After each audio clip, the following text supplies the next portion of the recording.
చేశారు. మునుగోడు ప్రజల కోసం ఎంత దూరమైనా వెళ్తానని, ఏ త్యాగానికైనా సిద్ధమని అన్నారు. పార్టీలోకి వచ్చినప్పుడు మంత్రి పదవి ఆఫర్ చేశారని, భువనగిరి ఎంపీని గెలిపిస్తే మంత్రి పదవి ఇస్తామన్నారని చెప్పారు.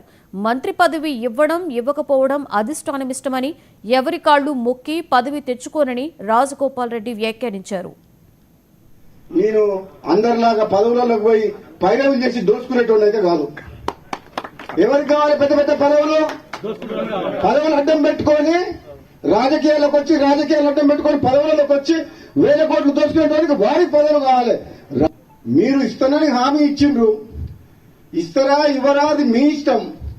అవకాశం వస్తే ఎప్పుడన్నా నేను కూడా సీనియర్ని కాబట్టి తెలంగాణ ఉద్యమంలో ఉన్నాం కాబట్టి నాకంటే జూనియర్లకు నిన్న మంది వచ్చిన ఇతర పార్టీ వాళ్ళందరికి ఇచ్చారు కాబట్టి మీరు ఇచ్చిన మాట నిలబెట్టుకుంటే మీరు ఎంపీ గెలిపించమంటే గెలిపించినాం, పార్టీలకు రమ్మంటే మేము నమ్ముకొని వచ్చినాం.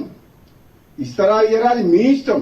కానీ నేను మాత్రం పదవుల కోసం ఎవరింటికి పోయి కాలు మొక్కి మనసు చంపుకొని దిగజారడం మాత్రం జరగదు. నేను బతుకున్నాగా కానీ